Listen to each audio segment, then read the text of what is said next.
This is the Aftermarket Radio Network. Well, hi, everyone, and welcome to another episode of the Auto Repair Marketing Podcast. I am your host, Brian Walker, and today I'm going to be talking about an interesting topic, and that is branding your shop as a concierge auto repair shop. That's a little different. But thank you to our friends at RepairPal for providing this episode. RepairPal will grow your auto repair business. You can learn more at repairpal.com/shops. And are you ready to convert clients to members? AppFueled specializes in creating custom apps tailored specifically for professional auto repair businesses. Visit appfueled.com to get started today. Keep your shop top of mind on the mobile device they love. All right, so this episode came out of a Facebook message that I received. There is a person who is in our Facebook group, the Auto Repair Marketing Mastermind, and they had reached out to me specifically, and they wanted me to evaluate their marketing. They work with another marketing company. They wanted me to just take a look at it because they've been getting a lot of phone calls from lower end clients. And look, let me specify. When I say a lower end client, you know what I mean. All right. I'm not getting into like classes of people or anything. There's nothing wrong with the people. It's just that the people have older vehicles and they may or may not have the money to do repairs the way that they would want to do them. I don't know how really to refer to that in a different way. So I'm just going to say lower end client. I mean, nothing about the person themselves. Okay. But they're getting a lot of these calls from people that, probably cannot afford the services, or, they've got a 1996 Dodge Caravan with 285,000 miles on it. And he does not want to work on this type of stuff. And it doesn't surprise me because the vast majority of our clients at Shop Marketing Pros, they don't want to work on stuff like that. As a matter of fact, many of them have like age cutoffs for the cars that they will work on. And he wanted me to take a look at the marketing and determine, is there something about the marketing that's causing these people to call? And the first thing that I had to address with him is that, look, our clients get those calls too. You're never going to completely get rid of those calls because the people that have these older vehicles, they're going to need repair probably at a higher rate, or not probably, but at a higher rate than people who have a much newer car, the ones that you actually want to be working on. And unless you specifically do something in your business to deter people that don't have the money to fix their car, or to deter people with older vehicles, higher mileage vehicles, then you're going to get those calls. And there's not much that you can do about that. But those calls should not come at a disproportionate volume to calls from qualified clients. So, we got into a discussion about it. I started looking at his marketing, and I didn't see anything at all wrong with the marketing. The company that he is working with is doing a good job for him. They built him a nice website. When I was looking at the website, I was admiring the fact that he's got nice pictures there. You can tell that he takes pride in his shop. It's clean. It's organized. His uniforms are well kept. Like, it looks like a very professional operation when you look at his website. I went and looked at his Google business profile, and I didn't see anything wrong with the Google business profile. It looked fine. I'd have liked to have seen some more pictures of the outside of the shop on the Google business profile, but the one picture that I saw of the outside of the shop, I could tell it wasn't a big shop. It's like a two bay shop from what I could see. However, I did realize afterwards that I was not actually looking at the shop, and I'll get into that in a second.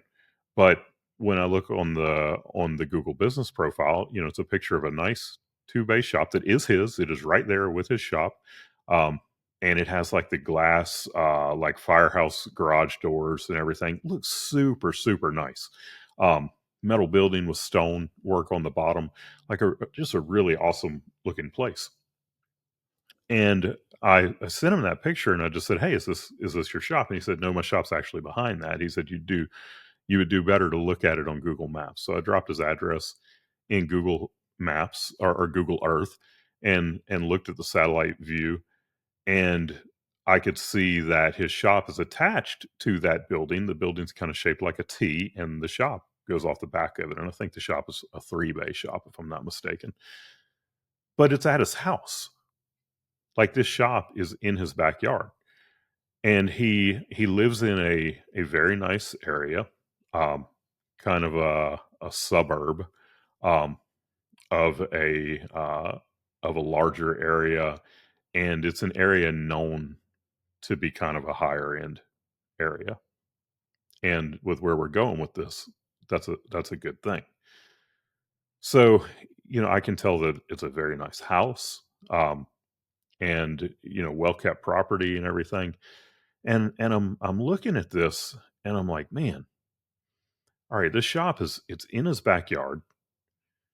The guy has a very high attention to, like, keeping his place and his things in good condition, which tells me that he's going to do the same thing when he's working on my car, and it's like, all right, I think that there's something that he could do here that would deter the types of phone calls that he's getting a lot of, and shift his business in a direction that he would like. And it's a the as I talked to him, I learned a few things. All right, number one, he's a mechanical engineer that decided that he wanted to open his own business, and he landed on auto repair.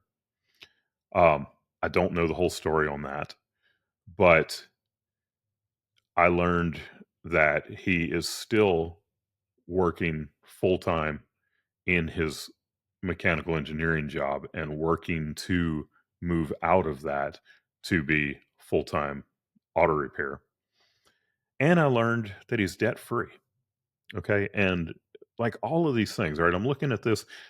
This is a very nice house on a fairly large piece of property with a really nice shop. This guy is, from the pictures I saw, and I know it's hard to tell, someone by the pictures, but I would say he's in his late 30s, early 40s, and he's debt free. Like, he made it a point to tell me that, like, that house and the shop and everything, he owns it all outright. So when you are that detail oriented person, when you take a high level of pride in the work that you do, when you're living life to a way that you can have what he has and be debt free, you are a person who can take care of people on a different level than many others who are out there. So as I'm communicating with him, I told him, I'm like, man, I think that you ought to brand your shop as a concierge auto repair shop. And he says, you mean like white glove service? I'm like, yeah, absolutely. White glove service. And living in an area like he is in, where there's a lot of money, um, running an operation the way that he is more than capable of running it, he can have high success with this. So now the question is, how do you brand a shop as Concierge Auto Repair? And do you even want to become a concierge shop? All right. If if you are looking to just churn and burn cars, you don't want to be a concierge shop. You want to get as many people through the shop as you can get. But if you want to have a lower car count, higher average repair order, and have a business where you just go over the top with your customer service and the experiences that you create for people, then concierge auto repair is a it's something that might be great for you. I have another client that has a shop in the Hamptons, and he does concierge auto repair as it is, but is looking to possibly go to a membership based system. So you can take this thing to different levels. There's really no end to the level that you can take it to. But let's talk about how you would brand a shop as Concierge Auto Repair. All right. So the first thing is you start talking about how well you take care of your clients and you don't shut up about it. Honestly, that's what we've done at Shop Marketing Pros. And you have to be willing to toot your own horn. And I don't mean in a braggadocious kind of way. You don't like nobody likes a bragger. But there are ways that you can work things into your advertising and the way that you talk about yourself that people are going to pick up on. And they're going to start associating you with those things. When we had our shop, Peak Automotive, we branded ourselves as the Triangle's most female friendly shop. And that came from Kim overhearing our service advisors asking someone, "How did you hear about us?" And the lady said, "Well, one of my friends said that you're the most female friendly shop in the Triangle." And when she heard that, she was like, "Oh my gosh, we have to use that." And we did. And we made it a point to start going over and above to make sure that we were catering to ladies in our auto repair business. And it was very lucrative to us. It essentially became who we were. So you start talking about how well you take care of your clients and you don't shut up about it. And the thing that you need to understand is that there's power in words. You start talking about it and don't shut up about it. You're doing that as much for yourself as you are for the people that you're talking to, because you start believing the things that you say, and you will start going out of your way to find ways to just go more and more over the top with that service that you are providing. The other thing that you need to do is you need to go out and have high end experiences yourself. All right. So if you're going to brand your shop as a concierge auto repair shop, you need to go to Ruth's Chris Steakhouse, go stay at the Ritz-Carlton, go on a Disney cruise, like go have these experiences where the places where you're going are known to create those over the top customer service experiences, because you need to experience it. You need to be blown away and you need to look at it and say, how can I create experiences like this for my clients? And it might be different, but it also might be really the same. The experience that the Ritz-Carlton gives their clients, you go spend one night, just one night. If it is something that is right now, it is a difficult thing for you to afford, don't go try to spend a week there. Just go spend a night. Go have that dinner at Ruth's Chris. Go spend a night at the Ritz-Carlton. You don't need to make that like a full vacation, but you need to go experience it, because when you experience it, it's going to open your mind to new things, and it's going to show you the way that you need to be treating your clients as a concierge auto repair shop. When you give people these experiences, all right, if we look at Disney, people don't talk about how clean Disney is, but it's clean. People don't talk about how good the food is at Disney, and it's good enough. I mean, it's a theme park, but that's not what they're there for. They are there for the experiences that that are created for them. Like, you go to Disney for the experience. It's expensive as can be to go to Disney. If you go in the summer, you are going to be sweating your tail off. You are going to be standing in line. And people do this by the thousands to get the Disney experience. Now, I I come at this with Disney from a little bit of a different direction, all right?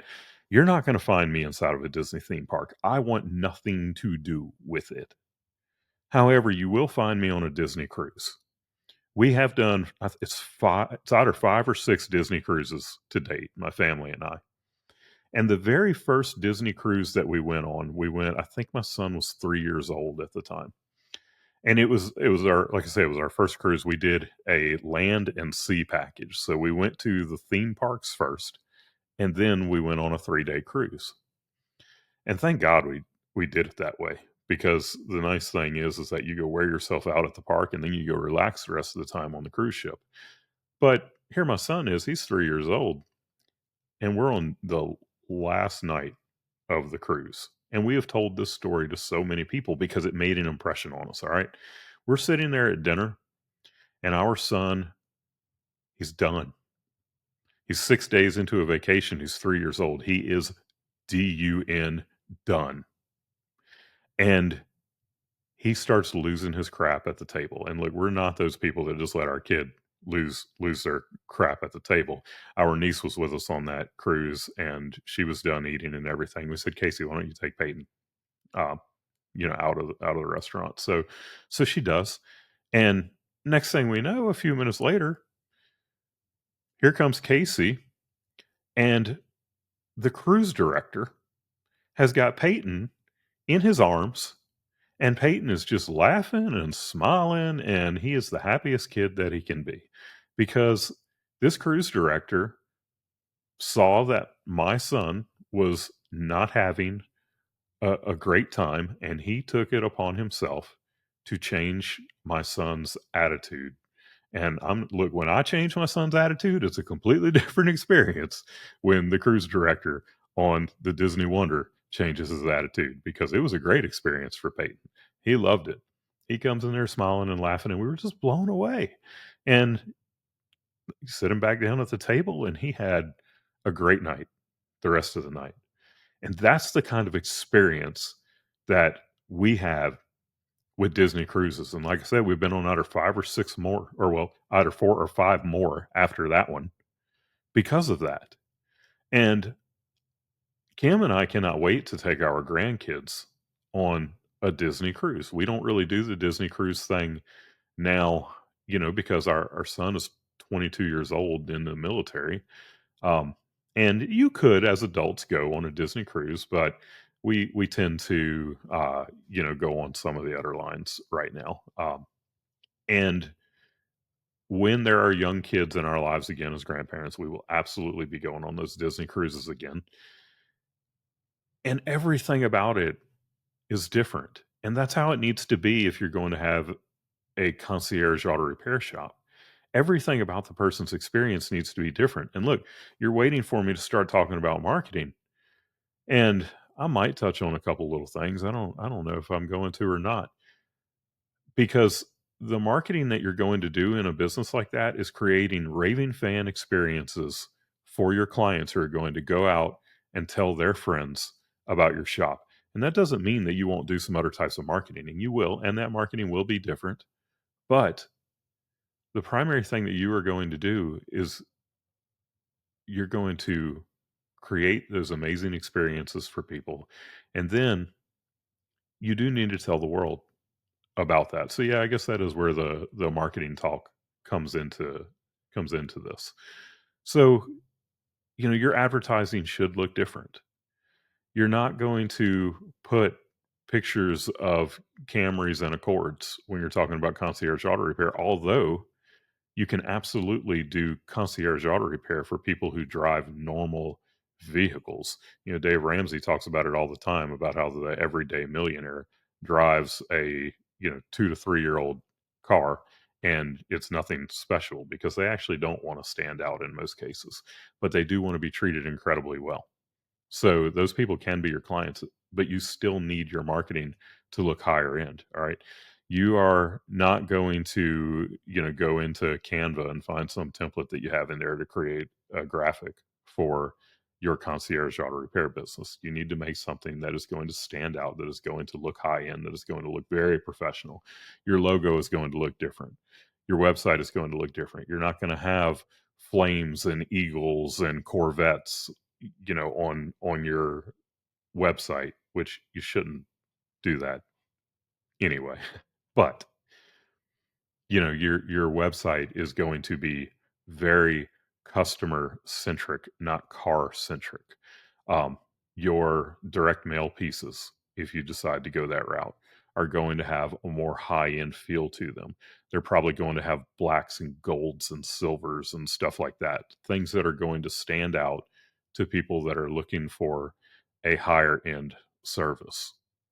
But beyond just the advertising that you're doing, your parking lot should look different. If you offer concierge auto repair, then you shouldn't have a bunch of broken down looking cars sitting in your parking lot. You shouldn't have junk in the parking lot. I have an entire blog post, and I think I did a podcast about it, where it was titled something about what bikes do you have in your yard, and it's a reference to when we were kids, how we would all know where everyone was by the bikes being out in the front yard of the person's house where all of the kids were. Well, that's how we knew to get there, and that's one of the ways that your clients know to come to you is, do they see the type of vehicle that they drive? Now, I'm not talking about brand, I'm talking about overall. Do they drive a beater? They're going to go to an auto repair shop that has a bunch of beaters outside. Do they drive a luxury car? They're going to go to an auto repair shop that has some luxury cars outside. So your parking lot needs to be full of the type of vehicles that you want to work on, which means nicer vehicles that are well taken care of, that are there for their preventative maintenance, or that very odd case where it actually breaks down. Because you know as well as I do that cars just don't break like they used to. So your parking lot should look different. Your bathroom should look and smell different. When somebody comes into your shop, your waiting area, your bathroom, all of it should look different. The shop itself should be immaculately clean and organized. The way that you answer the phone should be different. I didn't even realize that we were operating Concierge Auto Repair when we had our shop at Peak Automotive. But we were picking people up, we were dropping people off, we had loaner cars. And look, this was in 2005. But we had loaner cars, we had a waiting room that was as nice as anyone's living room. We had an incredibly clean bathroom. Our service advisors were wearing like nice button-up dress shirts and ties. Oh, and by the way, side note, this will be the first that I'm mentioning this, but we've talked about our service advisor on so many podcasts, and we had him on our podcast not long ago. His name is Michael Doherty. Michael is actually coming to work with us at Shop Marketing Pros. By the time that you listen to this, he will have been working with us for 3 weeks or a month, and he will be a customer success manager of sense. He'll be an account manager. So he will essentially be doing the same exact thing, except for instead of handling people's cars, he will be handling shops marketing, and he will be your service advisor if you were working with us at Shop Marketing Pros. So I'm really, really excited about that. But our service advisors were dressed very professionally. I'm not talking about business casual. They were dressed like business professional. And we took care of our clients. I hear people in the industry, like Dush Silverstein, for example, talking about how you shouldn't be doing sales, you should be doing client advocacy. And I agree with him and I disagree with him, because I believe that sales is an important part of any business. And I believe that even as a customer advocate, you're still doing sales. Okay. It's just a fancy word for sales, but it's ethical sales. And to me, there's only one way that you do sales, and that's ethically. So, to me, it's the same thing, but you should be your customer's advocate. We were our customer's advocate at Peak Automotive. So anyway, what I was saying, because I got a little down a rabbit trail there, the way that you answer the phone should be different. When we answered the phone at Peak Automotive, we would say, "Thank you for calling Peak Automotive. This is Brian. I can help you." Not "How can I help you?" Not "May I help you?" It was "I can help you." So I'm setting the precedent up front.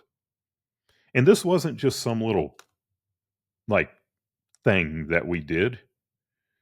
We did this to set the expectation for the client, but also to set the expectation to ourselves of what we were about to do with our client. We were about to help them. "Thank you for calling Peak Automotive. This is Brian. I can help you." The way that you answer the phone should be different. The experience that people have when they call auto repair shops, it is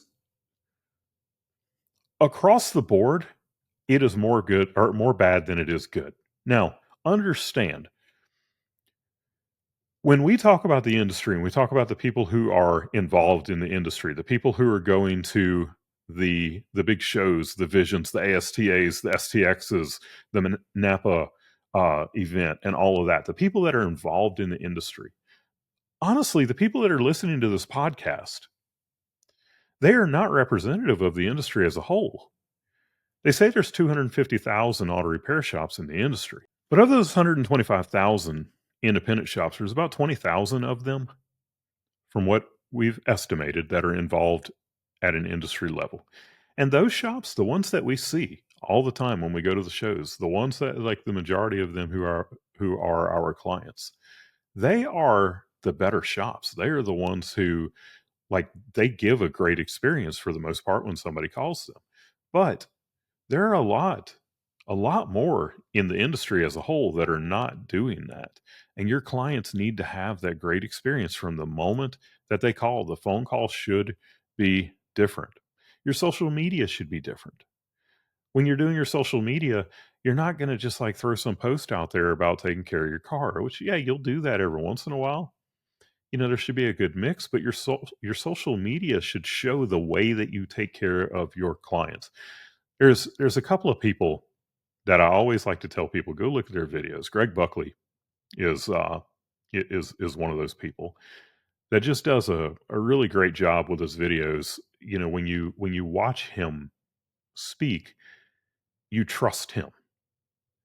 And, like, he's the kind of person that you just know, if I bring my car to him, it's going to be fixed. It's going to be fixed right, and it puts you at ease. And that's who you should be. The other one is Nico Suglia with Charlie's Foreign Car. You can look up either of these guys on YouTube. Go look at Buckley's Auto Center, or Centers, or Charlie's Foreign Car on YouTube, and go watch some of their videos. Greg did one recently where he was talking about a CV shaft. Nico did one. He doesn't do them near as much, but he did one that will probably come up as one of the top results, where he's talking about control arm bushings. And just look at the way that these guys talk. They talk with certainty. They're calm. They're collected, and they just exude competence in what they're saying. And that is what you need to be, especially in the situation where you're doing concierge auto repair. But you also need to talk about the way that you're taking care of your clients. And it can be as simple as just dropping little hints in there. Like, we went to this client's house and picked up their vehicle, and on the way back, this is what we were experiencing. You're focusing on what you were experiencing, but you're talking about the fact that you went to this person's house and picked up their vehicle. There's all kinds of things that you're going to learn to do as a concierge auto repair shop that you can just drop hints of what you're doing, and you're not bragging. You're not bragging, you're just telling a story. So your social media should be different. The leave behind. And I say the leave behind, most shops don't even have a leave behind. But I talk about the things that Michael used to do, because, again, I didn't even realize we were a concierge auto repair shop. But when a client would come to pick up their car, before Michael went through the checkout process, he got the key, walked out to the car, started it up, backs it up by the door, and has the air conditioner or the heater running, depending on the time of year, so that it's nice and comfortable for the client when they get in. Well, at that point, you can go leave something in the car, like some kind of a nice chocolate truffle or something like that. Like, if you go to a high-end hotel and they leave the chocolate on your pillow, well, you're trying to create the same experience. So leave something nice for them in their car. Maybe it isn't chocolate, but you can decide, on what that is. But your leave behind should be different than the typical auto repair. Working with you should feel exclusive, because not everyone gets to work with a shop like yours. It should feel exclusive. It should be exclusive. It should be more expensive to work with a concierge auto repair shop. But you have to live up to the expectation. You set a very high expectation, and you live up to, and you go beyond and exceed that expectation. So you're creating those amazing customer experiences, but you're also doing things like, if the car needs recalls, while you have it, go drop it off at the dealership for the client and have the recalls done for them. Car needs an inspection sticker put on it, take care of it. Whether you do it at your shop or not. If you don't do inspections, you take it to your local inspection station that you have a relationship with, and you get the inspection sticker put on it. If you're for some of these things, I don't even feel like you need to call and ask the client. You just do it. You add $20 to the ticket for the inspection sticker, and I know some states are going to be more, but in Louisiana, it's $20 for a 2-year inspection. But if you're in a state where it's a lot more, maybe you do ask. But you just go get it done and you add it to the ticket. You take care of it for the client. It's like filling the car up with gas. When they come to pick up the car, they should pick up a car that's full of gas if you're a concierge auto repair shop. And you add the gas to the bill.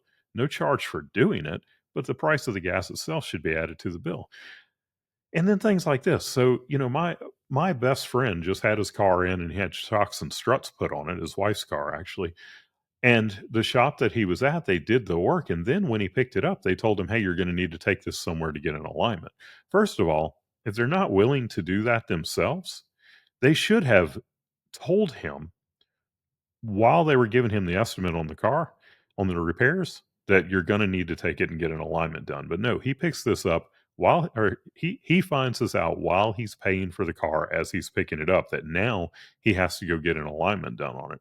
And he was telling us about this the other night, and it ticked him off.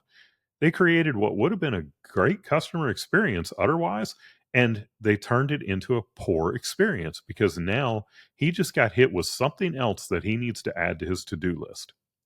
You're not going to do that, especially, you shouldn't do it at all, but especially in a concierge auto repair shop, you're just going to take the car and have the alignment done. You are essentially that person's vehicle butler. It's a concierge. It's kind of the definition. I should have looked it up so I could tell you what the exact definition of a concierge is. But you go to a nice hotel, that concierge desk is going to do whatever you need them to do. They're going to figure it out. They're going to take care of it for you. And that is what you are doing in a concierge auto repair shop. And again, you're going to tell the world about it without bragging through your marketing. Your marketing is going to exude a higher level of everything because everything that you do is going to be a higher level.